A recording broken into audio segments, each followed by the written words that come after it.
Listening, intent, and curiosity. These are the three fundamentals of conversations. But what differentiates ordinary conversations from great conversations?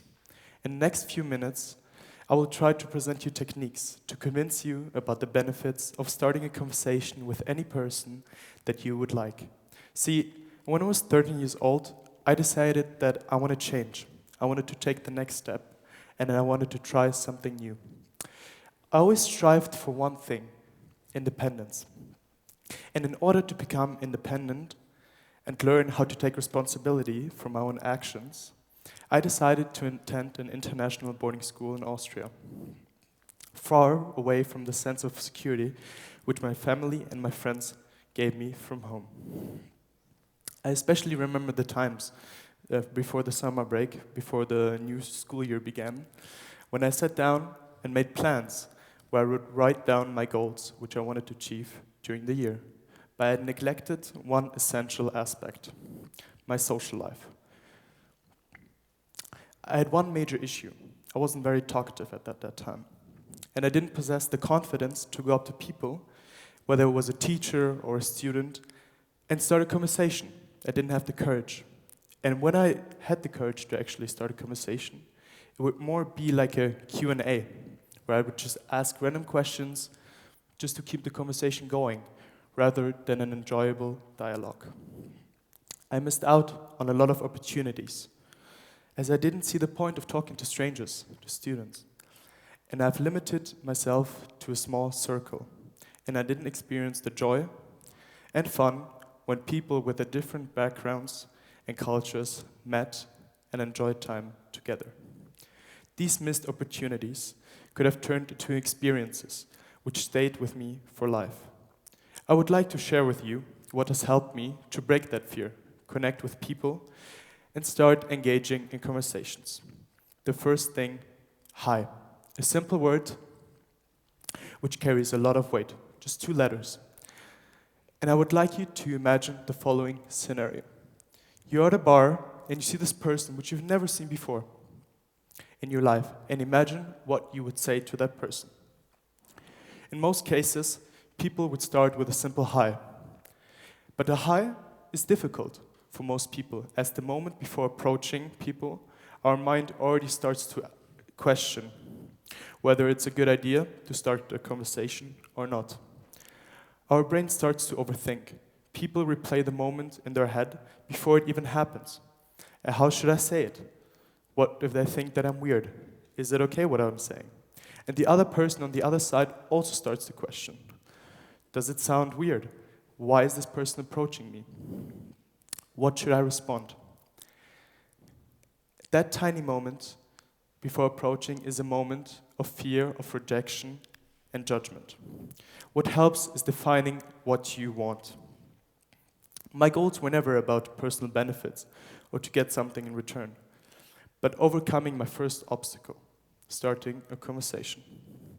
That's why a simple hi matters more than we think. When we push through that first moment of fear and choose to connect, even briefly, we're just not starting a conversation. We're tapping into something much bigger. Real-world, face-to-face conversations have real effects on how we feel, how we relate to each other, and how we see ourselves. This pie chart shows examples of the numerous active face-to-face interactions. Firstly, human interactions help with loneliness, as loneliness isn't always about being alone. It's about feeling unseen. Face-to-face conversations remind us that we exist in someone else's world, even for a moment. When someone looks at us, listens, and responds in real time, our brain registers connection. That moment of being acknowledged can break the feeling of isolation and belonging. And once that feeling of isolation is broken, something else begins to form: connection. Emotional bonds are built through shared experiences. In-person conversations allow us to pick up on her tone, expressions, laughter, and silence. Conversations build on trust, and we feel a connection to that person. These small signals create trust and emotional safety. Over time, these conversations turn strangers into friends and friends into people we deeply feel connected to. They subtly shape our mental health in powerful ways. When we talk face to face, we regulate each other emotionally. We mirror feelings, we feel understood, and we release emotions of just adding them up.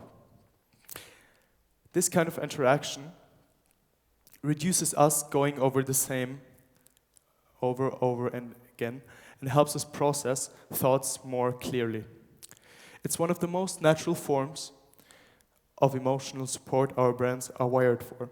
And as our mental health improves, something else grows: confidence. Every face-to-face conversation is proof that we're capable of connection. Saying hi, expressing idea, or being listened to reinforces a sense of self-worth. Over time, these small wins build confidence. We learn that we don't have to be perfect to be accepted, just present. But the impact doesn't stop there. These conversations don't just change how we see ourselves, but they influence our body language. Human connection is calm. When we talk to people in person, our nervous system shifts out of survival mode.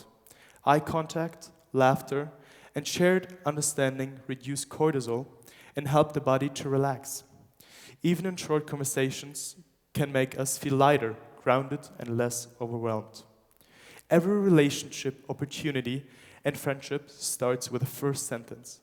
Through constantly living and interacting with other people, I have learned that talking to people isn't about perfect lines.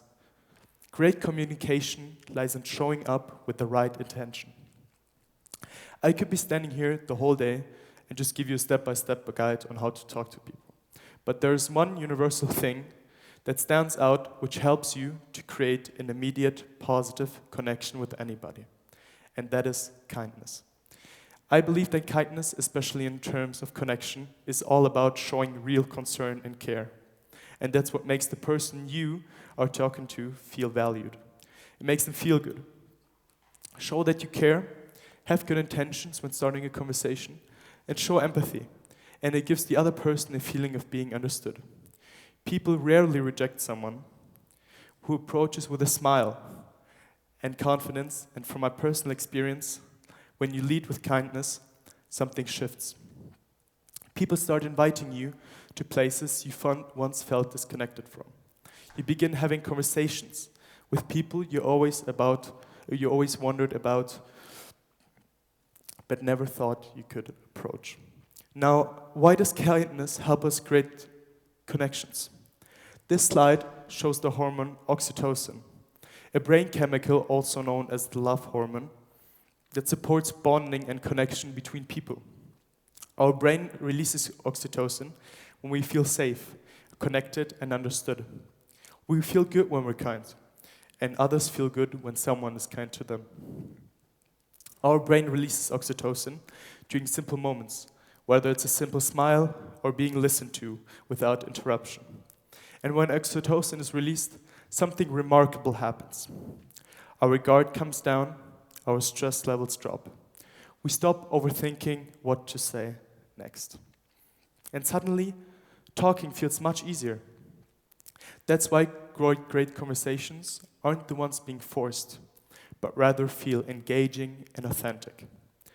When two people show kindness simultaneously to each other, oxytocin is being released, and it tells our brain that we are safe. This is why kindness matters so much when talking to people. When you approach someone with genuine kindness, without wanting anything in return, you're not just being polite. You're creating the conditions for oxytocin to be released. You're telling the other person, I respect the way you are. Kindness creates the foundation for connection, and that's where real conversations begin. In today's world, where communication and conversations mostly occur digitally, face-to-face conversations matter more than ever. So the next time you see someone you want to talk to, take the risk, say hi. Do not expect anything in return, and most importantly, be kind. As there are times where you might leave a room unchanged, and other times with a person that matters to you for life. Thank you.